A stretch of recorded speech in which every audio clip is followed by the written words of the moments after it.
Good afternoon and welcome to the Center for Strategic International Studies. I'm Andrew Schwartz. I'm the Chief Communications Officer here at CSIS. My friend Bob Schieffer started an event last week by just saying, in other news, so you're here for other news, and this is interesting news. We have the famous Pew poll here today, and my Twitter feed started clicking, Pew, Pew, Pew, sometime last night, and hasn't stopped because the results of this poll have just jumped out at everybody. Richard Wyke is here. He's the author of the poll and the study, and he's going to present its findings first. After that, we're going to follow up with a discussion with Richard and my colleagues Heather Conley and Mike Green. Heather is our Senior Vice President for Europe and Eurasia. Mike is our Senior Vice President for Asia. And without further ado, I'd like to introduce Richard to present the findings. Thank you.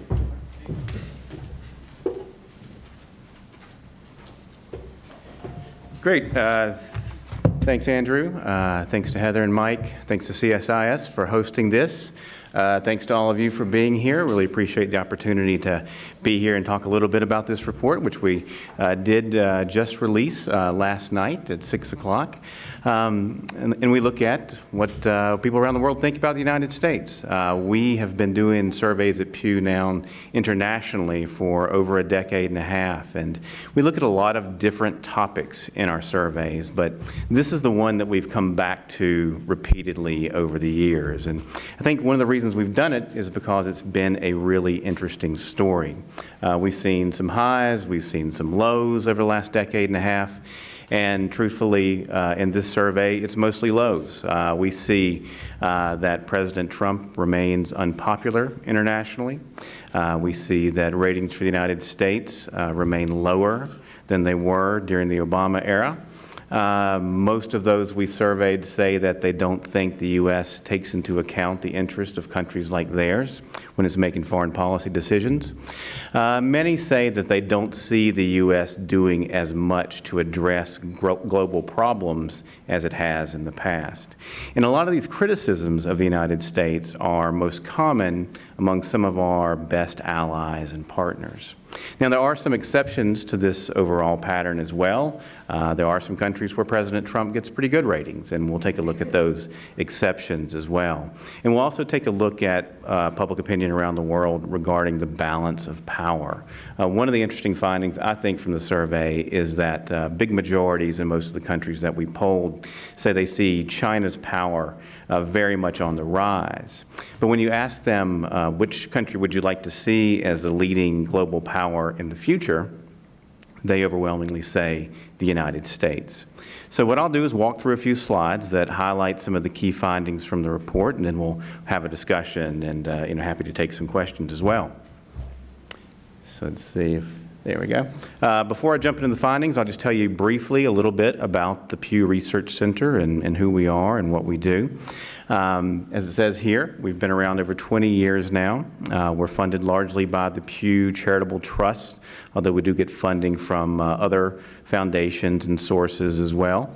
We're nonprofit, nonpartisan, non-advocacy. We don't make policy recommendations. We actually like to call ourselves a fact tank rather than a think tank because we put such an emphasis on data, empirical research, and information. We've been doing international surveys now since 2001. We've been in 108 countries around the world. Still a couple of additional ones I'd like to fill in over the next few years, but we have been around to most of the globe. And I'll put in a plug for the website, pewresearch.org. You can find our reports there, blog posts, op-eds, things like that. We have an interactive feature associated with this report that's pretty cool. And if you're a number cruncher, you have colleagues who are number crunchers, ultimately we put the raw data up there as well so you can download it and use it in your own analysis. A little bit about the methodology of the study. It was conducted in 25 countries around the world. You can see them listed there. In some countries, actually in most of the countries where we do the survey, it's a face-to-face interview. In a few places, Canada, much of Europe, Australia, South Korea, Japan, we do a phone survey. the U.S. really isn't a part of this study for the most part. We really wanted to look at what the world thinks of the United States rather than American public opinion, but we do have some comparable data from the U.S. at a few places in this report. You can see the field dates down here. It was basically done May through August. These are all nationally representative samples, so what that means is that the demographic profile of the people we talk to in each country looks like the demographic profile of that country's population in terms of age and gender and education and geography, etc. Here you can see the countries that we surveyed in. Obviously, a few places we'd like to have on that map, but we try to do a good job of getting a pretty good representation of countries from regions across the globe. And as you can see, we put a particular emphasis this year on Europe. We have 10 European Union countries in this study. So I'll get into some of the findings and start off with two really kind of baseline measures of what the world thinks about the United States. U.S. favorability, a very simple question. Do you have a favorable or unfavorable opinion of the United States? And confidence in the U.S. president. This is a question now we've asked about 3 different presidents. We ask it about a lot of world leaders. How confident are you in that leader to do the right thing in world affairs? Those are basically our 2 kind of baseline measures of what the world's thinking about the U.S. So, across the 25 countries that we surveyed, we see that overall there's not a lot of confidence in President Trump. So, across these 25 countries, a median of 70% say they do not have confidence in President Trump to do the right thing in world affairs. A median of only 27% says they do have confidence in him to do the right thing in world affairs. So, overwhelmingly, and we saw this last year as well, not a lot of confidence globally in President Trump. Here's the favorability question. On balance, favorable, a median of 50% say they have a favorable opinion of the U.S., but the margin's not very big, 50 favorable versus 43 unfavorable, and that number is down significantly in most countries from what we saw towards the end of the Obama era.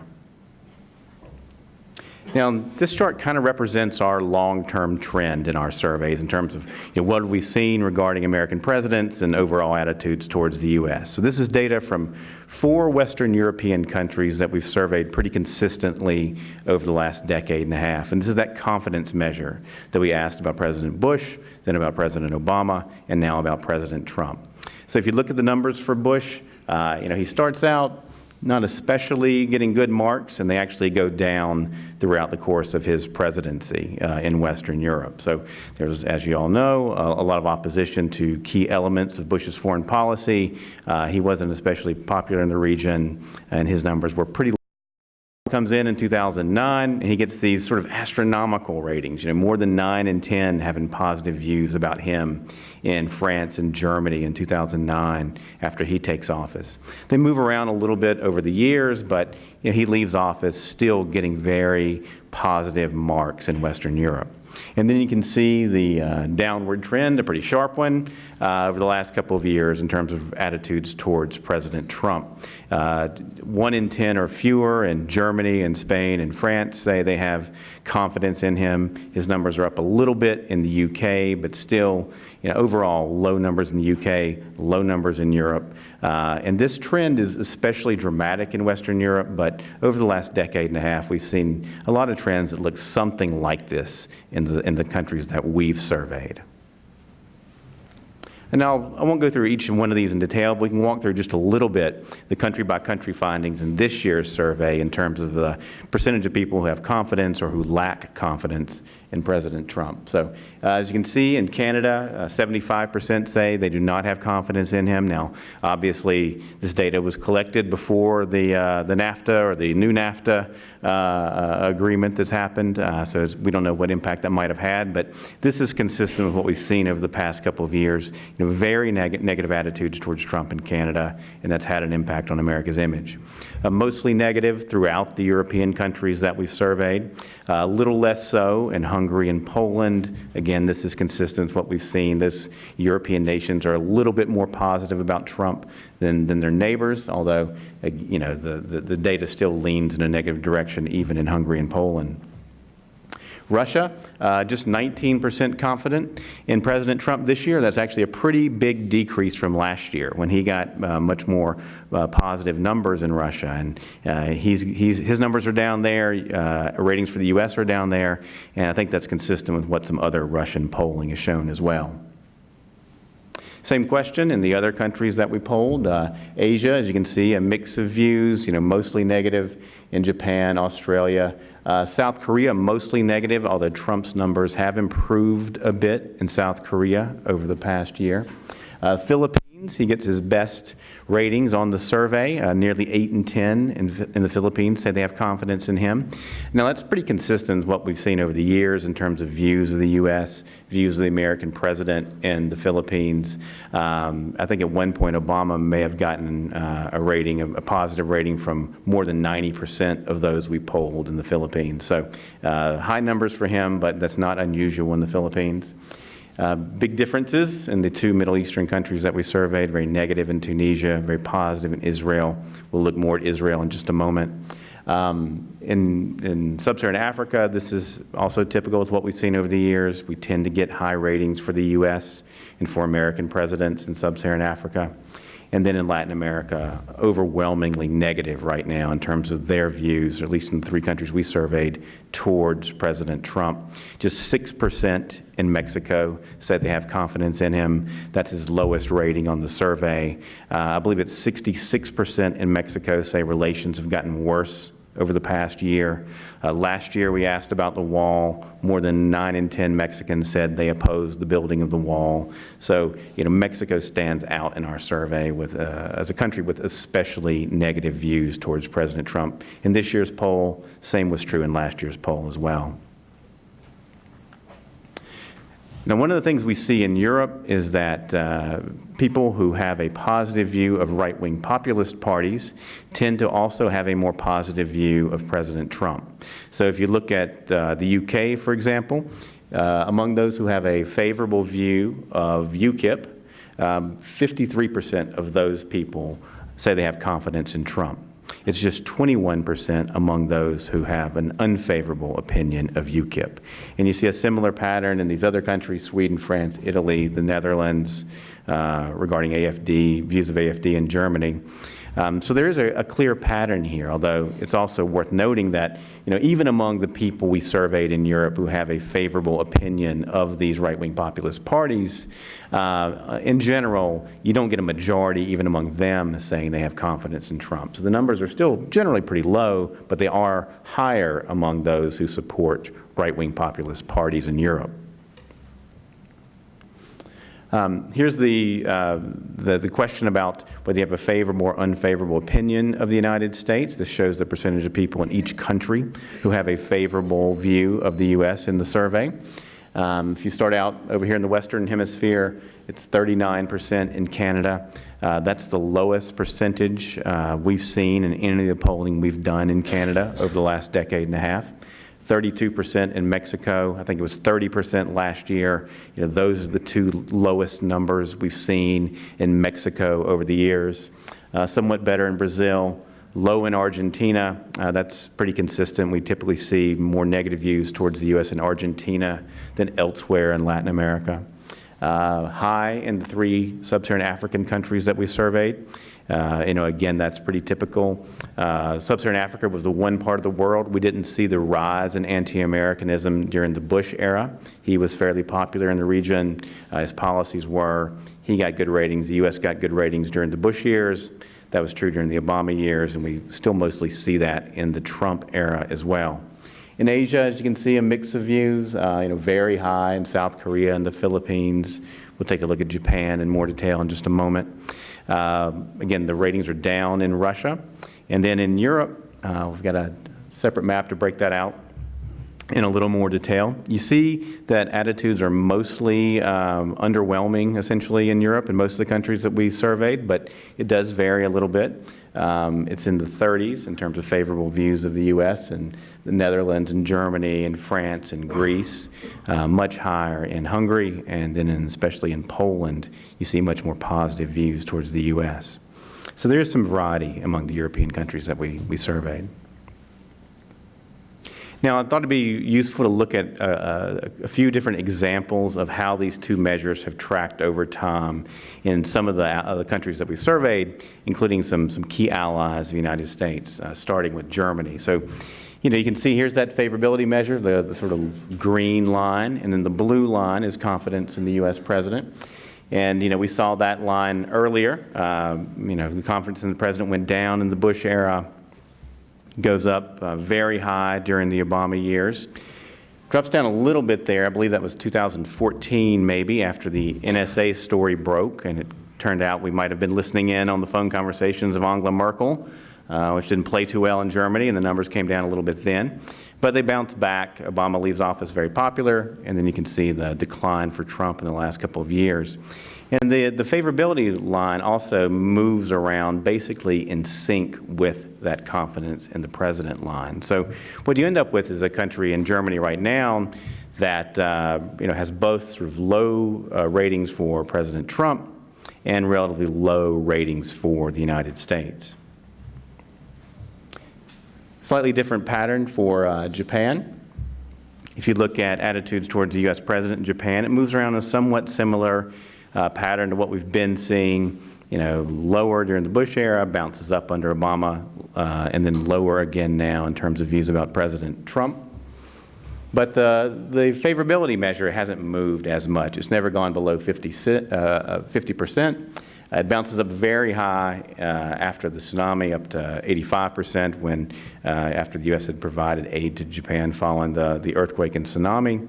And it's stayed mostly high since then, including going back up again in this year's survey. So in Japan, what you see is a country that still has pretty low ratings for President Trump, but the overall rating for the United States has stayed pretty high. And then the third pattern is Israel. It's a country where both U.S. favorability and attitudes about President Trump are pretty positive right now. The favorability line, the green line there, really hasn't moved that much over the years. It's never gone below 70%. In the last few years, it's barely budged at all. It's been in the low to mid-80s. If you look at the confidence in the president line, it has moved more. It dipped down towards the end of the Obama era, when there was a lot of tension between the Obama administration and Prime Minister Netanyahu over the Iran nuclear deal. Bounced back last year under President Trump, and then is even more, has increased even more in this year's survey. Of course, a lot has happened since we last polled. The U.S. is formally withdrawn from the Iran nuclear deal. We've moved the embassy from Tel Aviv to Jerusalem. Those things seem to have potentially had a positive impact on Israeli public opinion about President Trump. Another thing we wanted to do is look at how attitudes towards President Trump compare with those towards other world leaders. So we asked the same question about 4 other world leaders, Angela Merkel, Macron, Xi, and Putin.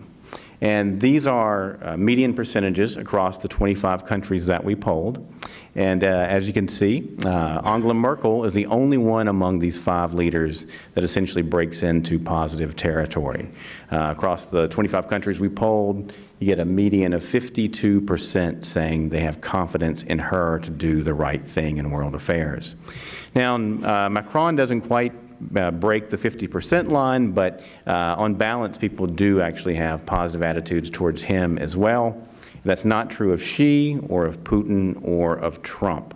But also, as you can see, Trump actually gets the most negative ratings in the survey across the 25 countries we studied. So, negative for Xi and Putin and Trump, but especially negative for Trump. We like to look at various measures of soft power. We like to ask questions about America's role in world affairs. We have a little bit of that in this year's survey as well. including this question, which we've been asking since 2008. Does the U.S., does the United States government respect the personal freedoms of its people, yes or no?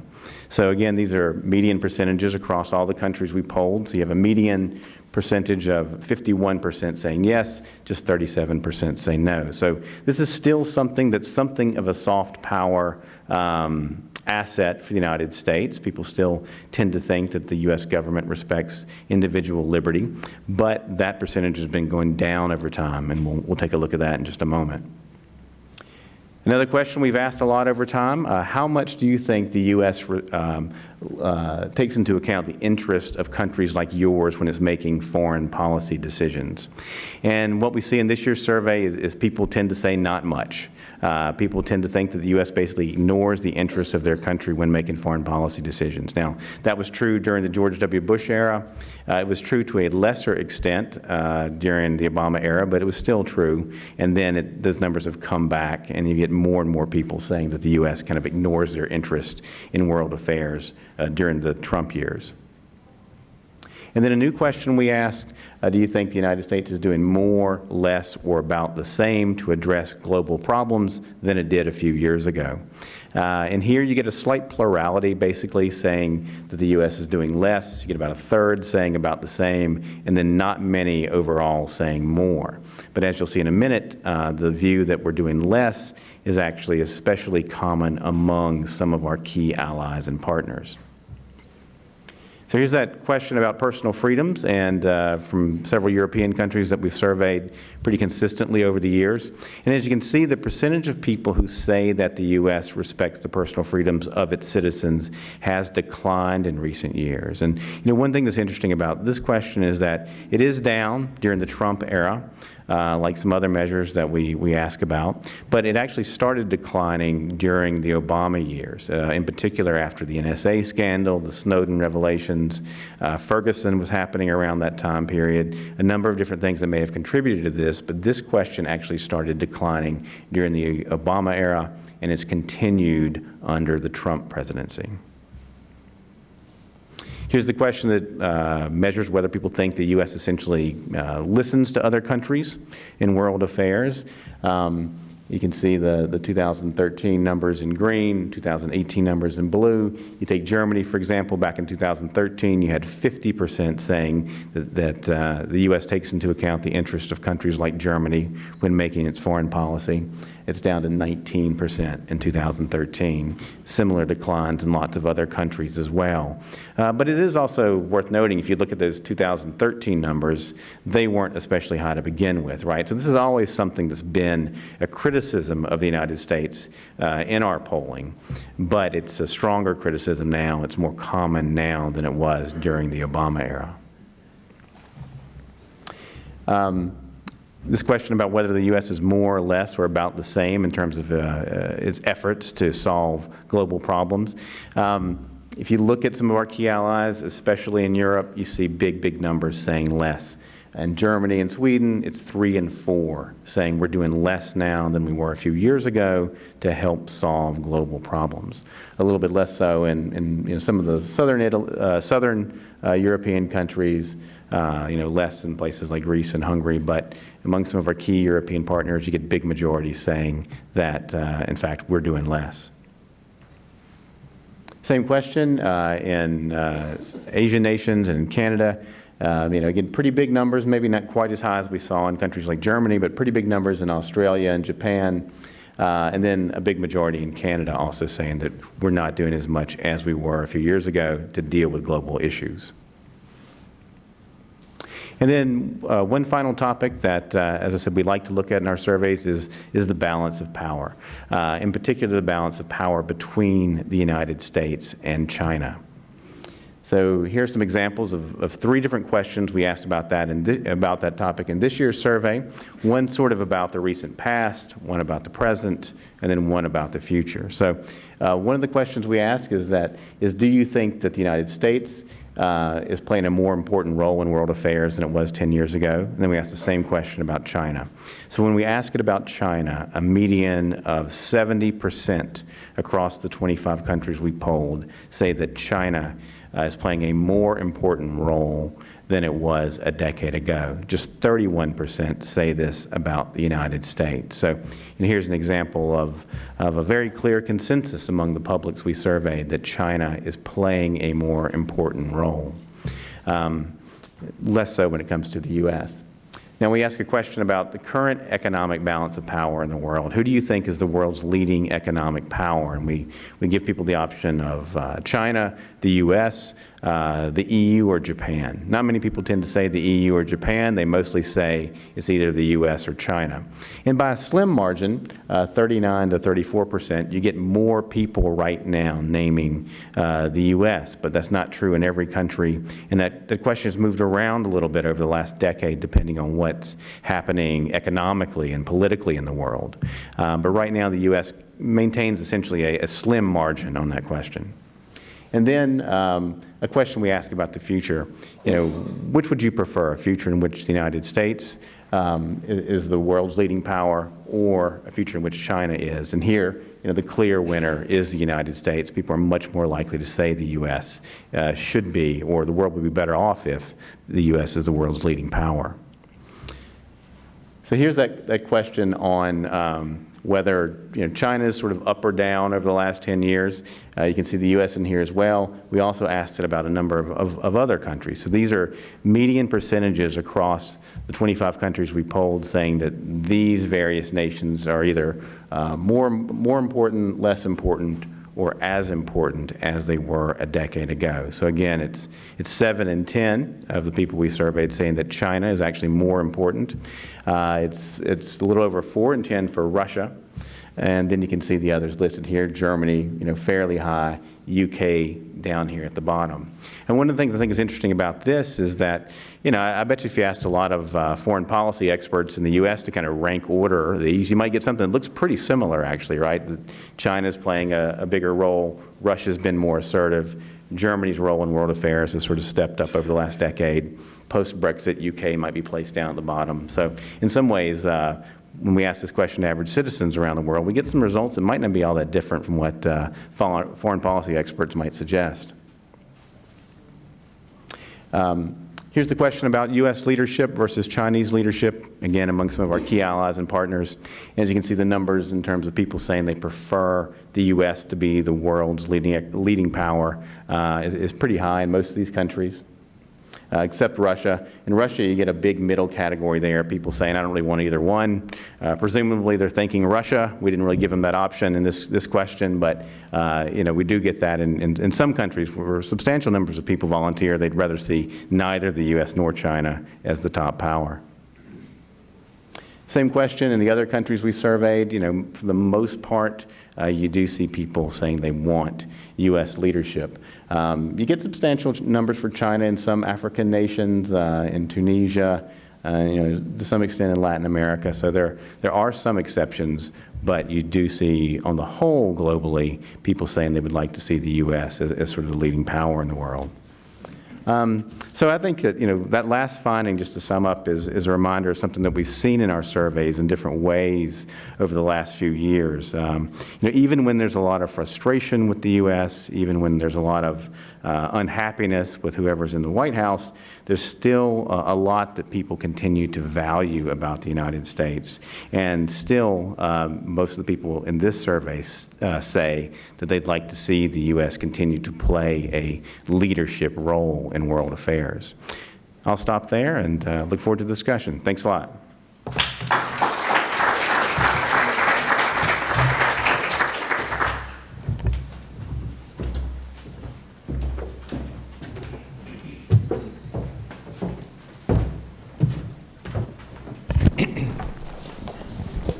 Richard, thank you for the excellent presentation. I want to lead the question off with, President Trump is fond of saying that the United States is respected again in the world. Your findings are contrary to that. Is the president wrong? Well, I'll stick to the data, but the U.S. is definitely seen in a much more negative light than it was a few years ago. It's not true in every country, but in the vast majority of countries we polled, you see it on that favorability question. People are much less likely to express a favorable opinion of the U.S. We've seen it in the soft power questions we ask. There's still a lot of soft power assets the United States has, but those numbers are lower as well when we ask them around the world. So by and large, on the questions we ask at least, we see much more negative views around the globe too, compared to what we've seen in the past. Well, I want to put this to both Mike and Heather, who they have a very famous friend who is one of our trustees. His name's Rich Armitage. And Rich Armitage always said and says that everyone hates the United States until they've got a problem. And then when there's a problem, the United States is the first people that they run to. What do you think about that, Heather? You work for Secretary Armitage. He is right because it speaks to the role of America in the international system designed by and for American security and economic prosperity.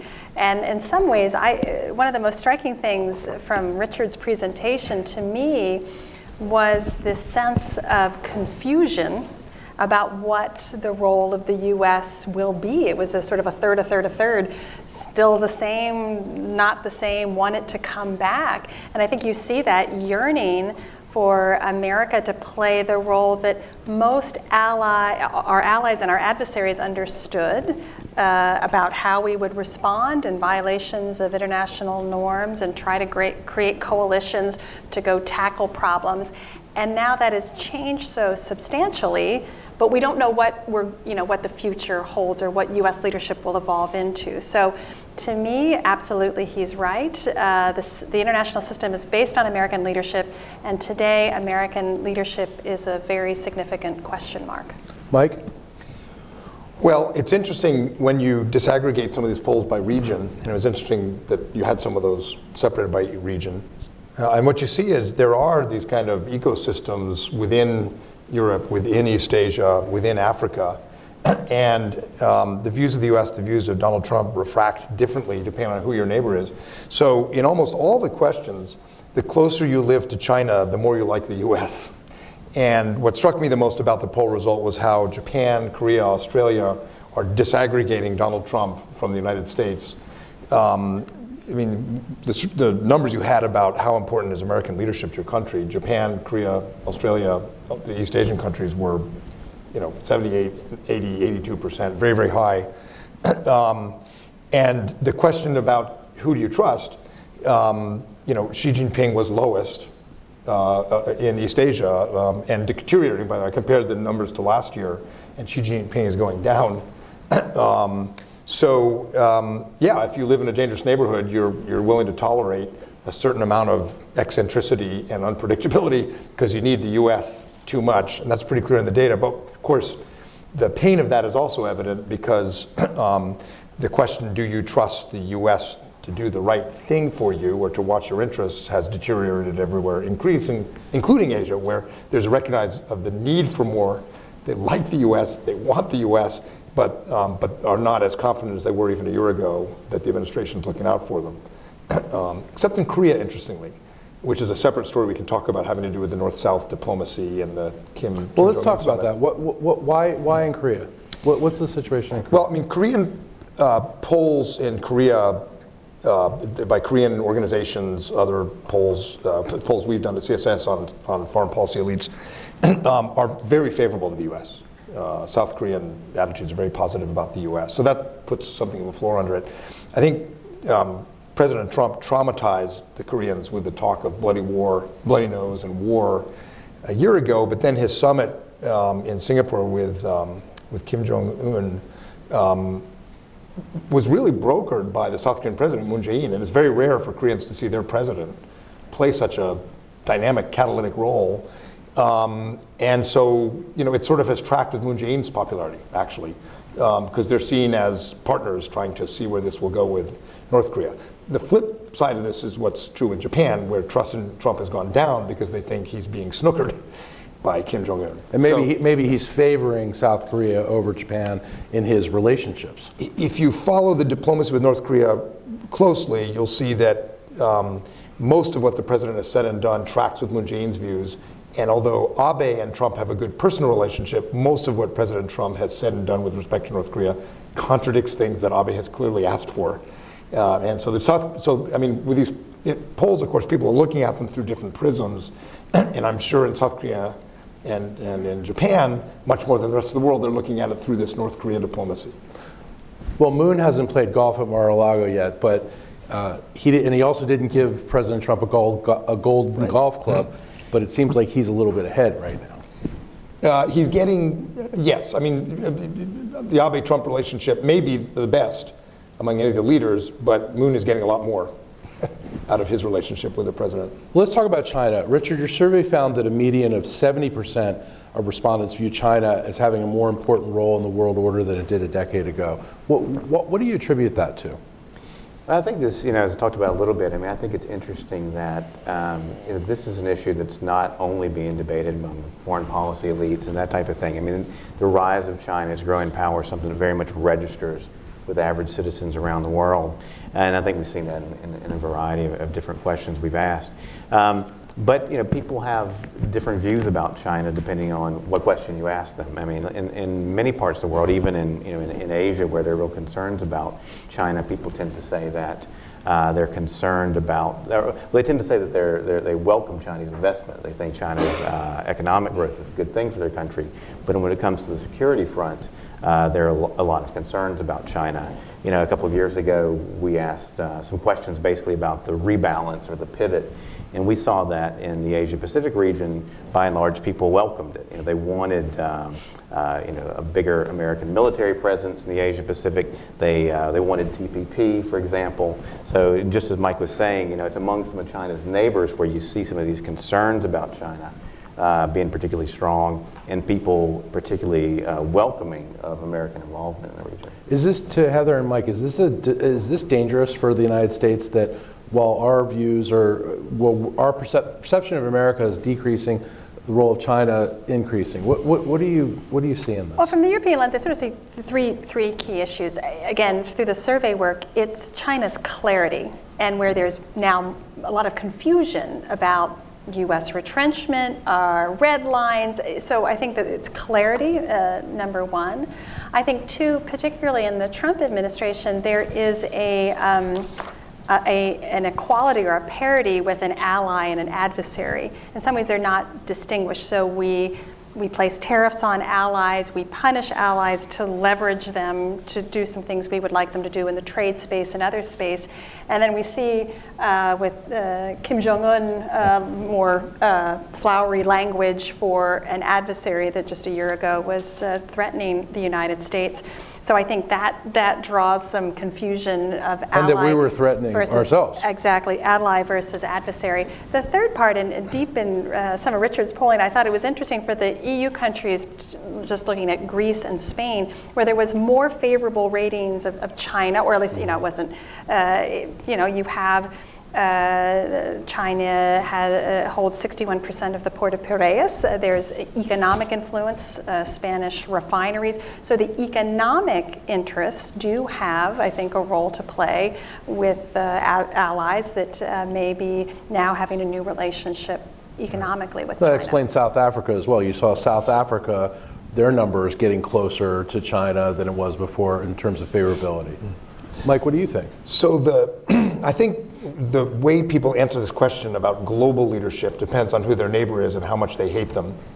So I think that if you were to put up a poll that showed Greek or Spanish views of Germany and China, you'd find there's an inverse relationship. The more Germany pushes them on economic issues, the more China offers seemingly free money, the more you see China getting more popular. And about 10 years ago, when there was a major bid to reform the United Nations Security Council and expand it, Japan, India, Germany, and Brazil all agreed to come in together and make a bid together to become new permanent members of the Security Council. And China organized a group called the Coffee Club of all the countries opposed. And all those countries were the neighbors. So Pakistan didn't want India, Argentina didn't want Brazil, France and Italy didn't want Germany. And so China got this huge economic boon in the UN because it mobilized all the countries that lived next to and had rivalry with. So I think that's partly why you see, I would suspect, Greece, for example, or Spain seeing China so popular. But again, it's striking that in East Asia, where countries live next to China, you don't see that. And on the economic question, I was quite struck. I mean, the question, who is the leading economic power in the world, the countries that were most skeptical of China, or put another way, 67% of South Koreans, 58% of Japanese, the top two countries saying U.S. is the leading economic power, even though those two countries have had huge trading relationship with China, far more significant than Greece or Spain in aggregate, but also as a percentage of the total trade. Korea trades almost twice as much with China as it does with the U.S. And yet the publics know enough to say the U.S. is more powerful economically. And I think part of the reason is because they're so close to China, they've looked at it, and they understand things like the dollar is still overwhelmingly the world's reserve currency. Foreign direct investment flows across the Pacific are overwhelmingly not about China. It's U.S. Korea, U.S. Australia, U.S. Japan, and vice versa. And so in some ways, I think the publics that are most knowledgeable about economic relations with China are the most knowledgeable about American economic power too. And that may be reflected in the poll and why you see Japan and Korea so bullish on American economic power. Richard, is that plausible? I think that's right, and that's pretty consistent with what we've seen over the years. It's actually in China's backyard where you get higher numbers of people saying that the U.S. is the top economic power. And like you said, my guess would be that that's because they have a more realistic sort of assessment of the true economic power of the two nations. Another number that was also 70% stood out to me. Median of 70% have no confidence in President Trump. Ranks him below Vladimir Putin and Xi Jinping. What do you all think it means for global attitudes towards the United States that President Trump has joined the ranks of such leaders? Well, you know, I might point to some of the questions we asked in our survey last year when we first asked about President Trump. We asked about some of his key policies. So we asked about pulling out of the Iran nuclear deal, pulling out of trade agreements, pulling out of climate accords. We asked about putting up barriers to people from entering the United States, building a wall on the border with Mexico. And what we saw was a lot of opposition almost across the board to all those policies. So I think one of the takeaways from that was that people around the world generally don't like it when they see the U.S. putting up barriers between itself and the rest of the world, whether that's a figurative barrier in terms of making it difficult for people to enter the United States, or a literal barrier on the border with Mexico. And people don't like it when they see the U.S. withdrawing from its international commitments on things like trade and climate. So I think, you know, at least part of what we're seeing is a negative reaction to key elements of Trump's approach to the world. Heather? So I'm going to take a slightly different approach to your question. So why does it matter that leaders are popular or unpopular? It's not a beauty contest, but we want the popularity gives space, particularly in public. It's definitely not a hairstyle contest. Well, you know, I think sometimes we over-personalize this. We say very definitively this is President Bush, President Trump, President Obama. It's much, anyone who's worked in the US government knows it's much bigger than one individual, though one individual is our representative.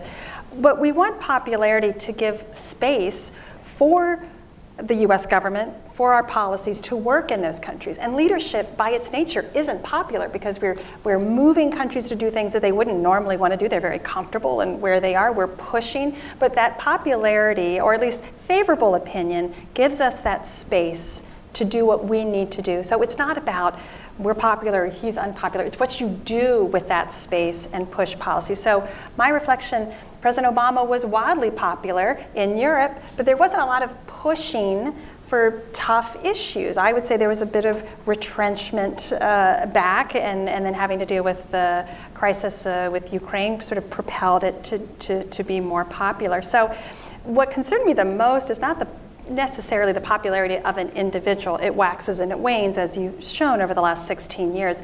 The favorability question on the United States and America, and this is what concerns me the most, because the soft power, our greatest soft power, has been, the world has admired us, imperfect as we are, to achieve something higher and greater, our principles. And if there's a decline in sort of the favorability because they feel we're not living up to those high standards or we're failing too much, that to me, then we become less attractive as a system and as a model. And then you get some confusion about, well, maybe China has a different model, or Russia has a different model, or maybe this Western democracy thing isn't so great. And that's where we see the rise of people flirting with illiberalism and authoritarianism because we're not as attractive as we once were. Sorry, that was a long explanation, but I think it transcends the individual into the policies. So the leaders matter, I think, a lot, but probably the way they matter the most is their interaction with the other leaders, which you can't exactly capture in the polls, although the polls may reflect the nature of the relationship between leaders. So for example, George W. Bush did not have good ratings in Germany, but Schroeder ran against him. Schroeder used Bush as a prop in his election, and he drove down, I'm quite certain, Bush's, how he looked in Germany.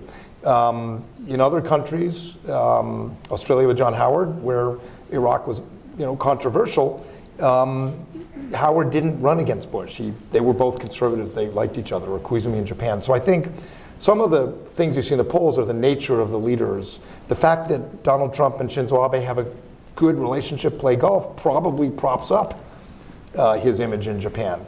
The fact that Moon Jae-in seems to have gotten Donald Trump to follow his North Korea policy, I think, is the main reason Trump is much more popular in Korea than other places. So the leaders' relations, I think, are probably reflected in these polls. It'd be hard to prove, but I suspect that's the case. Well, it makes sense. I mean, same as in Israel. Yeah. President Obama was not very popular in Israel. He pushed Israel hard to do some things, but he wasn't popular. President Trump's very popular in Israel. But a lot of that is Netanyahu and Trump's relationship versus Obama and Trump's. Right. The other thing I would say about, should we be worried about the popularity of our leader? We should. I mean, for the reasons Heather said, it's not, when I was on the NSC staff, when we thought about what we would do in different crises, when we made contingency plans, North Korea crisis or Taiwan Straits or whatever, India, Pakistan, somewhere on the list of what we would do, as you're getting more desperate, is the president addresses the world. And the bully pulpit, the role of the president, is a powerful tool in American foreign policy. And it makes you worry that in a crisis, and we haven't really seen one yet in the Trump presidency, that foreign policy tool might not work. And one other thing I'd say is it's interesting, the questions about Macron and Merkel. I wish you'd added Abe of Japan. And the reason I say that is the Lowy Institute in Australia did. They kind of copied you guys in a flattering way. And they asked that question, and Abe outpaced everyone in Australia. Yeah. And I think you would find that in places like Indonesia and Southeast Asia as well. I mention that because American leadership in the world is highly dependent on our president, but also if there are other leaders who are effective and popular and pushing a similar agenda, that will help. And I think the narrative in Asia would be that to some extent, Abe and Japan have limited power compared to the US, but to some extent, Abe is filling that role.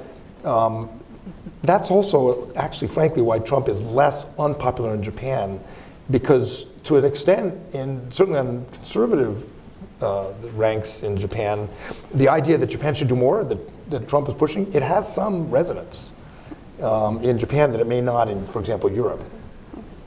Let's talk about Russia. Members of both the public and the media have accused President Trump of cozying up to Putin in Russia. Some have even gone so far to say that President Trump's been compromised by the Russians. But the survey found that over half of Russians say that relations have gotten worse in the past year between the US and Russia. And that in that same time period, the public positive view of Trump has dramatically increased from 53% to 19% in Russia. Why do you think what do you make for the change? Why the change? Yeah, I mean, I think that what we may have seen is that some very high expectations were sort of generated early in the Trump presidency, and maybe those high expectations have been met among certain parts of the Russian public. This would be beyond my level of expertise about Russia, but I've also seen people who are experts say that media coverage of Trump and of the United States has changed a lot over the last year or so. Maybe either not as favorable coverage for him within the Russian media, or certainly not as favorable coverage of the United States and American policies toward Russia. So the media coverage, again, be beyond my area of expertise, but that could be a factor as well. Richard, this is precisely why we brought one of the world's leading experts on Russia to this panel. Heather, no pressure. Well, no. I think we're all trying to be students of understanding President Putin and Russia. Well, I think Richard's point is exactly right. There was expectation of a dramatically different policy approach from the United States to Russia. In fact, there was actually Russian coverage of President Trump's unexpected election and the aftermath actually began to be tampered down because you don't have unexpected elections within Russia. We knew very clearly that President Putin would be reelected this year or for another 6 years, and I think they were trying to tamp down some of that. But there was expectation that there would be a sea change, and this sort of gets back to my point on president versus the United States government, where you now have a President Trump, particularly at the Helsinki summit, espousing a completely different policy perspective than the national security apparatus in the US government and Congress, of which sanctions have continued to be used. So to be honest with you, I think most Russians, analysts in Moscow, they don't understand our policy approach. They hear something from the president, they see actions from Congress. So there's great confusion. I think also President Putin has done a very effective job of explaining any Russian economic challenges, of which they are now becoming present as they try to reform their pension system, that everything economically that worsens Russia is because of the US and Western imposed sanctions. It's not because of Russian decisions about its economic reforms. I think President Erdogan in Turkey is doing the exact same dynamic. It's the US policies that are making things difficult. Again, if a leader can deflect responsibility and blame the US for current circumstances, then that of course reduces the favorability of the US in that country's perspective. Generally speaking, the survey found that many believe the United States is doing less to help solve major global challenges than it has in previous years, and that the U.S. is acting only in its own self-interest. What does it mean? Does the United States have obligations as a member of the international community to step up and help where others have not? This is a debate we're having in this country now. Mike, I want to put it to you first. Well, that result's not surprising when the president gives 2 speeches in a row in the UN General Assembly saying that what you just described is his policy. It's not surprising message received, and the world gets that that's what he claims is his direction for the country. And then, some people being polled may not care about Paris and climate change, but some do, and there's some very visible things that are being undone. The World Trade Organization, some people think we're one bad decision against us in the WTO from pulling out of the WTO. So there's plenty of evidence for that.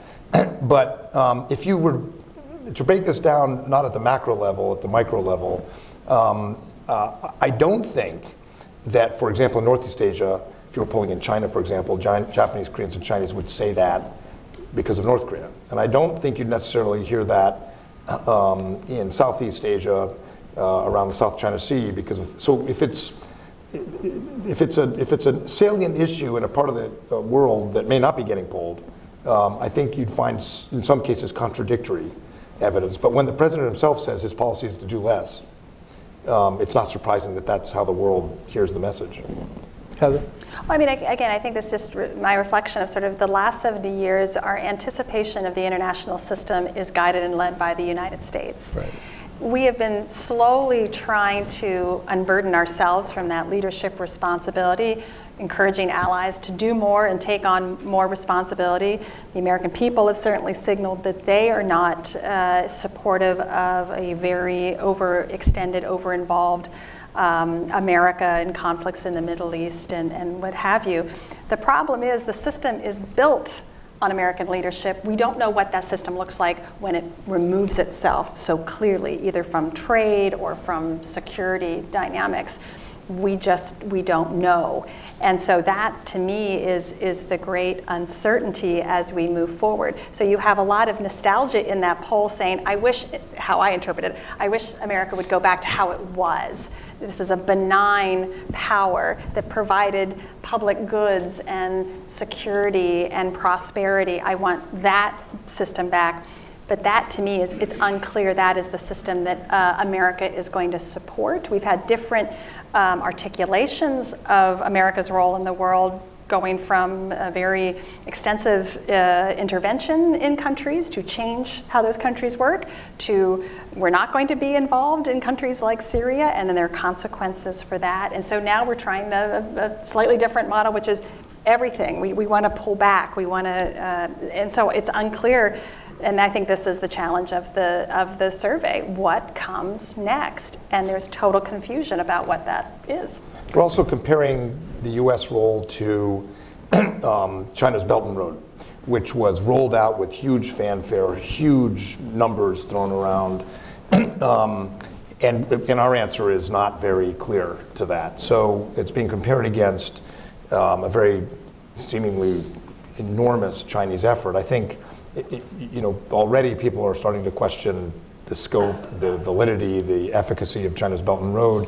You might find that how people around the world think of the American role is relative to how they see China's role, and that may change as people sort of look at the Belt and Road and see some of the problems from debt traps and infrastructure inefficiencies and so on and so forth. It's not, I think, necessarily a fixed trajectory. What worries me more than America's playing a role in the world, because that's somewhat aspirational and I wouldn't say idealistic, but it's kind of macro. What worries me more is the poll number that shows that in countries that are in some ways more pro-US, like Japan, Korea, Australia, and so forth, or countries that have declining views of China, declining views of Xi Jinping, they also have declining trust the U.S. will do the right thing for them. So I'm a bit more of a realist, and I worry about our alliances a lot because I don't think the administration has articulated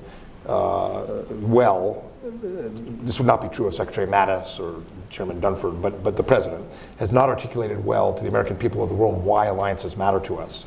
And the numbers showing that by a pretty large margin, all our allies, even the ones who like the U.S. a lot still, all of them think we don't have their back. And if that continues, that to me is more worrisome because our influence in international institutions in key regions of the world is really, in my view, hanging more on our alliances. And that's a worrisome number. If that trend continues, you don't see it yet. You don't see, you see it a little bit in the Middle East, but you don't see it in Europe and Asia yet in a significant way. Well, I'll speak for Asia. You don't see TPP 11, CPTPP. We're out of TPP, but all the major countries are holding a place for us. You don't see them changing institutions. Every ally in that region wants deeper connectivity. They're buying more American equipment. They're getting more joint and interoperable. You don't see allies hedging yet, at least in Asia. But if that number continues or if it grows, you might start seeing allies say, look, they don't have our back. Is that the consequence of this? It is. That's the consequence. And then when allies think you don't have their back and they start hedging, then the other guys on the other side start driving wedges between alliances, expanding their interests at our expense. We're not at that tipping point in Asia, at least. But that's the most worrisome number in this poll to me, is the growing number of friendly countries and allies who say America doesn't have our back. And it's not so easy to flip the friend switch on and off, is it? Well, and I think that's really the confusion, and this is where you're working on an important issue with Prime Minister Abe while you're imposing steel and aluminum tariffs and threatening car tariffs. Same with Canada, same with Germany. I think there's similarity to TPP 11, to the Iran nuclear agreement. We can withdraw, and it may not hold, but the other parties are trying to hold it together. So what you see is the interim solution is, all right, you leave, that's your decision. We will try to hold it together, but again, it doesn't have the durability, the weight with the U.S. Engaged in it. It can move on, and these countries will move on. They will make decisions.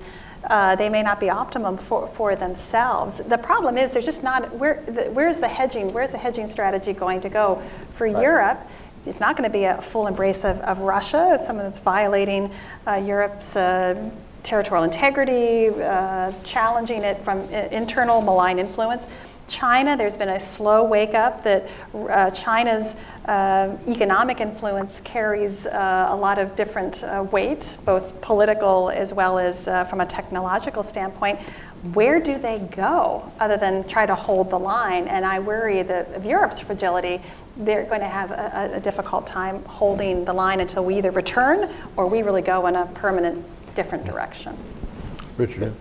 Yeah, I was just going to add that I think this set of issues is one of the things that makes this moment a little bit different from maybe the rise in anti-Americanism we saw around much of the globe during the Bush era. I mean, that was the era of the hyperpower and Mr. Big and all these types of things. And in the minds of many of the people we surveyed, at least, it was sort of, their concerns were about unrestrained, as they saw it, American power being exercised around the world. Cowboy diplomacy. Yeah, and that kind of thing. And then what we see now, I think, is more about a negative reaction to a perceived American withdrawal. Again, you know, the U.S. pulling out of major agreements, the U.S. doing less to help solve world problems. So, you know, on a lot of those charts I showed, the numbers look similar to maybe what you saw in 2008, but I think the dynamics behind those numbers might be a little bit different. Well, so along those lines, I think one of the biggest declines in favorable views of the U.S. came from our historic allies, Canada, France, Germany. What actions do you think we need to take in order to correct this perception, or are we past being able to correct it for the moment? Yeah, that's a great question. I think the first year of the Trump administration, our allies were coming very quickly. The first person in the Oval Office was Prime Minister Theresa May of the United Kingdom. They wanted to create that relationship, that dynamic, that leader to leader. I think our allies have tried to understand what motivates and animates the president, so they come in with business leaders talking about the economic relationship. They come in talking about their investment in the United States. But what they found over the last 18 months is that the things that they felt that was the glue of America's allies, our security relationship, our economics, are something that we will, that the President Trump will flirt with totally disintegrating. So the tariff conflict, the president's comments on the margins of the NATO summit, you know, we could go it alone. At NATO, it's just fundamentally undermined the theory of America playing a pivotal role in global trade. And our security relationship. So I think now they tried to invest, they've tried to find an equilibrium where they can ride this out, but you can tell, with the exception of one or two of the European allies, they're staying away. They're trying, again, very unpopular at home. They also have their challenges at home. Looking at Chancellor Merkel's and President Macron's favorability ratings, they're more favorable outside, I think, right now than they are inside their countries. They're having a very dynamic political contestation within their own countries and economic issues. So all it does is it complicates what they're trying to do. So I think in some ways we're in year two. They're trying to keep the distance and prevent damage from happening. But I think there's a real question about what the next 2 years will mean for them from a tariff economic perspective, and then sort of where NATO goes from here and the future of the U.S. engagement with the NATO. Even the new NAFTA, USMCA, it sounds like us versus them. It's not the North American Free Trade Agreement. It's us versus them. I don't know that that's necessarily going to heal much. Very contentious agreement. It is indeed, and I think it'll be very curious to see next year Canada's ratings. That can you get over, it's been very unpleasant, it's very contentious, but we have the agreement, move on, or it is a lasting sense that something has moved historically, and our allies really have to keep us at a distance for their own political stability, but also they're just not sure which way we're going to turn. You know, I'm not sure I would say that our closest allies are the most negative about us. That's not actually exactly right if you look at the polls, because of Japan and Korea and Israel, who are very favorably inclined to us because they live in dangerous neighborhoods. But it is Canada, it is Mexico, it's the UK, and to some extent Australia. And so I wonder if what that reflects is the countries that share our values the most deeply. open societies with immigration, multicultural, struggling with the same issues we're struggling with in some ways. And perhaps for people in Canada, in Britain, perhaps some of the decisions the administration's made on immigration and things like Charlottesville are much more deeply painful than for a country like Japan or Korea or even Israel. And which raises the question, how much of this is sibling, sort of deep disappointment in value system we share versus geopolitics? And I suspect it's more of the former, that we're not going to see Canada. Mexico may be a different story, but I don't think Canadian foreign policy is going to be, particularly after this UMCA agreement, is going to be dramatically different. I think we're going to be cooperating more with Canada next year than we did last year in Asia, for example. But Canadians, I think, because we share such a common and close kinship and sense of values in our societies and culture system, I think they're deeply, deeply sort of pained, offended by what some of the things they see. I suspect it's hard to prove with this data, but we're not at a fact tank, we're at a think tank. So I think that there may be a reason that you see the cousins, the societies most like us, being so pained and negative, whereas close allies who share democratic values with us but are different kinds of societies, like Japan, Korea, and arguably Israel, you'd know better, maybe are able to tolerate it better. I mean, the immigration debate in Japan is not really a debate, for example. I think it's both. I think obviously it's the geopolitics, but it's also the values. And to John McCain's famous, our values are our interests are our values. And I think it's our allies that feel that the values proposition has been shaken and a big question mark, which starts throwing into doubt whether our security relationships are there, or the economic ties are there to be durable. So I would put those. I think that's probably right. I mean, I think that's right. I think the difference is in part because societies like Canada and the UK are more like us. But I do think the values thing matters. And one reason you see the deteriorating numbers from countries like Japan or Korea about whether the US will do the right thing, I think one reason is because we don't talk about our values. I mean, it's just a sort of footnote on that. The Japanese government came up with a strategy called the Free and Open Indo-Pacific strategy, arguing that we believe in democratic norms and open sea lanes and societies in Asia. And the administration originally agreed with Japan. We've dropped free and open from that. The president doesn't talk about values. Abe and even Modi in India, these other countries talk about democratic values because it's glue. It's part of why they think we have their back, because we care about them as democracies. And if our narrative, at least coming out of the Oval Office, is, I mean, that speech in the UN, the countries he admires were neutral. There was no common denominator in terms of value system or democratic norms for the leaders he talked about, especially Poland right now.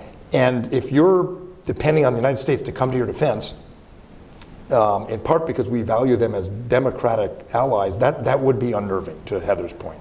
And it is, I can tell you, in a lot of the world. I mean, is it popular for Trudeau to run against Trump at this point? Well, I mean, we'll see next year's election. We'll see where, I tend to think political forces have to fight the battles on their local front. The example of Chancellor Schröder, actually, it failed, and Chancellor Merkel was elected in 2005. I think, yes, it can gin people up, but ultimately people care that their political leaders are focusing on the issues that they need to care about. But Canada is very vulnerable if we really scramble our trade relationship, that makes Canada very vulnerable. And I think for me, the reflection is the president doesn't see the unique value of an ally as an amplification of American power. He sees it as a weakness and a leverage point that he can exploit, whether that's the Koreans in trade or the Canadians. And we don't want to leverage our allies in a negative way. We want to help them because when they prosper, we grow our trade, we grow our security, they amplify our interests and our message, but that is not how the administration views allies, unfortunately. Let's open it up to some of your questions. I believe we have a microphone. Do we have a microphone that we can bring up to the front row? Gentleman right here in the front. If you could tell us who you are, that'd be great. My name is Walter Jurasek. I'm Polish American Congress member. thank you for mentioning Poland. You can ask him. And by the way, Poland was the oldest democracy, one of the oldest democracies in the world. So I have a conflict with the survey, with your survey, because Poles do fight for freedom like United States did before. And thanks to Poles, Tadeusz Kościuszko, they fought for the United States freedom. But I'm not going into that. I want to see this survey between Obama popularity and Trump popularity, what you just surveyed. So let me put this way. I travel all over the world because I am my interest and job. And I survey my own, from my own interest. I don't survey the politicians. There's a little bit difference what you survey and what I survey, because I go directly to the roots on the common Joe, okay? And when I see the survey, I will challenge upside down, because Obama administration was popular in send there up a this rock. question? Do you have a question? Okay, because of the globalization. So Trump doesn't believe in globalization, which is nothing but caste system, and the media 24 hours against Trump in Europe and in US. Sir, do you have a question? So my question, how did you do the survey? Did you ask ever the common Joe what he thinks about United States? Short answer is yes. Yes, we surveyed average citizens in these countries, and the demographic profile of the people in our sample that we surveyed looks a lot like the demographic profile of the country's population. So it's young people, it's old people, it's men and women, it's in rural areas, it's in urban areas, etc. So in terms of who we reached, it looks like the population of a given country. Questions? Right here in the front.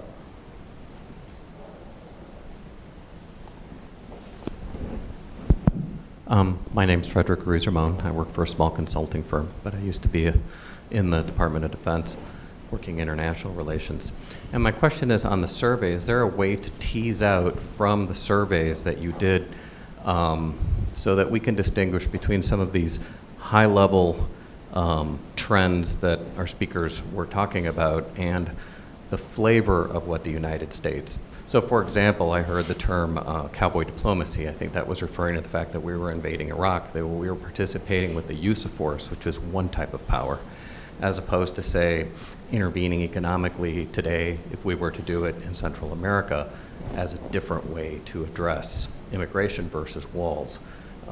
So it's the flavor of the way the U.S. participates in the world, perhaps, as opposed to the withdrawal of the U.S. from the world. And I don't know if you can tease that kind of stuff out of the data or not. Yeah, and I think it's a good question. I think that over time we've tried to do some of that. We've tried to look at different elements of American power, I guess. American economic power, investment, things like that. American military power in Iraq or Afghanistan, or the use of drone strikes during the Obama years.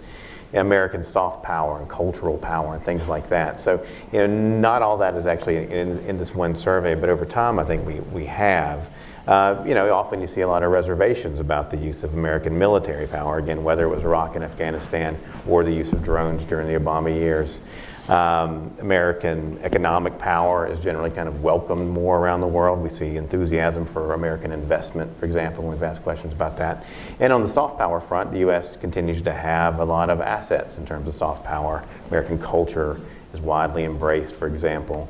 But soft power is in decline in some ways too, as we saw in that question about whether the U.S. respects personal freedom. So, I think in terms of how to approach this kind of research, your suggestion is a very good one. We need to disaggregate American power and disaggregate these different elements of America's image and try to look at them separately as much as we can. It's often pretty tough to do in one survey, but if you add up a lot of surveys that we've conducted over the years, I think you can get a pretty good picture of it. If I can briefly piggyback on that, I think, correct me if I'm wrong, Rick, but the Pew survey is a survey of attitudes, not choices. And there are other surveys, Chicago Council to some extent. We've done elite survey polling here in Asia about choices, where we present a hypothetical and who you're going to call, where you're going to invest, where do you want to send your kids to school. And when you start doing not attitudes but choices, the U.S. does much better. So even though people may have a negative attitude towards us, when you ask questions about where do you want to go and send your kids to school, who would you want to invest, and so forth, and some of that comes out of your polls, you find that the U.S. actual standing is pretty good. Although, I mean, just anecdotally, I'm a professor at Georgetown, and I can tell you that international students coming to the US, I think the number's gone down about 15%, something like that. I may be a bit off since 2000, in 2017, 18. So there are some choices being made that do suggest we've lost a little bit of our mojo. There could be other factors, economic factors, visas, but the macro point I make is that sometimes choices are not the same as attitudes, which we, to your question, have to keep in mind. Great questions. In the back. Hi, Rubeis, World Council of Churches, retired. The data on Israel and Trump, the connection, is this going to reflect, if this trend continues, the partnership between Israeli politics and Trump politics, if this continues, will this affect Israel's security and attitude of Americans in general, particularly the Democrats on Israel in the future? Well, it's hard to sort of predict what's going to happen in terms of how future policies might affect future attitudes. I mean, what I'd say is that overall, Israeli attitudes towards the U.S. remain, very positive. They've been pretty consistently positive over time, regardless of who's in the White House. So you see a little bit of fluctuation. Certainly, there were tensions between Prime Minister Netanyahu and President Obama, and that led to a little bit of a dip in his ratings. But if you look across what we've seen over the last decade and a half, the overall opinion is very positive, both towards the U.S. and generally towards American presidents. Now, there are some differences within Israel at times. President Obama got much lower ratings, for example, among Likud party supporters. President Trump is just the opposite. He tends to get very high ratings among Likud party supporters. So, there are some internal divisions within Israel that you see reflected in Israeli attitudes towards the U.S., but the overall picture is one that's, very, very positive. And I would just say that in the United States, support for Israel has been a bipartisan value for many, many years. And you see that even if President Obama wasn't as popular in Israel as President Trump is, the United States Congress was still fully behind Israel. And in fact, Barack Obama signed the largest aid package to Israel in history. So I think, some of these things don't necessarily, I think your point is that Israel has been highly favorable towards the United States for a very long time, and that's reflected in our politics. We've got time for about one or two more. Over here, right here, the gentleman in the suit.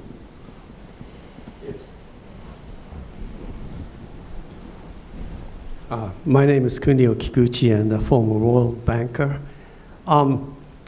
So U.S. has been in the leadership for 70 years and wants to spread and defend democracy by crushing opponents around the world and has killed millions of people in the process. China has been a developing country most of the time and only a leadership role in the last 5 or 10 years. And it sends troops of engineers and lots of money to build ports and so forth.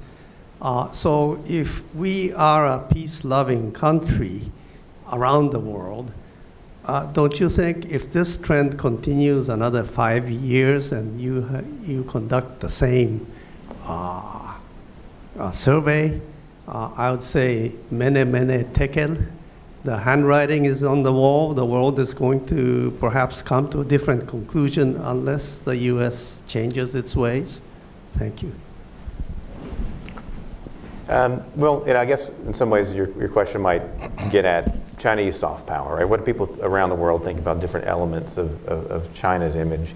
I mean, one thing that we do see often that's welcomed in many of the countries that we survey is economic investment from China. That people have positive attitudes about China's growing economic role in many parts of the world. We see that, for example, in sub-Saharan Africa. We've asked questions about that in the past, where China's been very active. We see that people have a positive view about China's growing economic role within their countries and investment, things like that. Where we don't see China get very high marks is on that question we ask about respecting the personal freedoms of its citizens. We ask the same question that we ask about the United States, about China, and when we do, we tend to see people around the world saying they don't think that the government of China respects the individual liberty of its citizens. They're more likely to say that the United States does, even though those numbers have come down over time. So if you're looking at China's soft power, that particular element of it is a place where the U.S. has a comparative advantage over China. Great, we've got time for one more. Gentleman right here.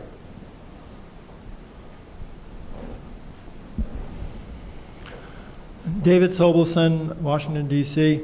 First of all, how would your overall numbers have changed if instead of telling us the median, you gave us a population-adjusted average? And the other question is, I would guess that everybody in this room cares about the results of this study. How do we convince the people who are not in this room to care about the results of the study? Well, yeah, it's a good question about, we use these medians. They're very kind of rough, summary kind of measures because we think it conveys the overall findings in a kind of easily digestible way. We haven't done a lot of adjusting for population in terms of the countries in our survey. In some ways, just because the nation state is still the fundamental unit of international affairs. So we want to look at countries rather than saying, lumping them all together and adjusting for population or something like that. But so I'm not really sure. We haven't done that kind of analysis. In terms of spreading the word, we try to get our research out in the media. We try to get our research out among policymakers and to make it an important part of conversations about important issues. So we do our best, and we try to have events at places like CSIS, and that helps us spread the word a bit. So that's a big part of our mission, is to get our research out there. We're not looking for academic audiences as much as we are for the sort of informed public, for policymakers, for the media, for people who are involved in these kind of conversations. So we're going to keep working at it. Did you want to jump in on that? Well, I would just say, again, it gets back to my question, why does this matter? Because to horribly paraphrase a Winston Churchill quote, a country with the most allies wins. We never want to be isolated. Yes, America has extraordinary economic and military power, but we know that we cannot do anything impactful alone. That's why we need allies and countries to support our goals, our objectives, our interests. It makes America safer. It makes us a more prosperous country. So this gives us, when other countries view us favorably as a country in the direction that we're going, and if they can provide that benefit of our leaders, they are more willing to follow American leadership because we're about protecting America's interests. That is the most positive America First policy I can put forward to you, but we need others to join with us, and we need to earn their respect. We need to galvanize them through leadership and move them in that direction. And the opinion polling that we saw here is it's working against those vital interests. Maybe you have a better way of putting it. Well, I would, if Rick will forgive me, I would just to plug another survey that came out, Chicago Council on Global Affairs, which surveyed American attitudes about the world. Makes a nice set, and a number of journalists have picked up on the two. And what that survey shows is that Americans are more supportive of trade, more supportive of alliances, more supportive of global engagement and immigration. I can't prove it, but I think Pew deserves some credit for American attitudes changing in that way, and in the last 2 years becoming more positive about and understanding about the consequences of our actions in the world and the importance of global engagement, institutions, alliances to us. And I do think, although I can't prove it as a sort of anecdotally, I do think Pew's surveys are coming back into that discussion. I'd like to thank Richard. I'd like to thank Pew for the tremendous survey work that they do. We obviously consume it a lot here at CSIS. And to your question, again, if you look at Twitter or if you look at almost any media company, they have this survey featured in it. And it's an important survey. I know you all saw it, but I hope you read it as well. I took tremendous pleasure in reading it a couple times. I want to thank Heather Conley and Mike Green, and thanks to all of you for being such a terrific audience. Thanks very much.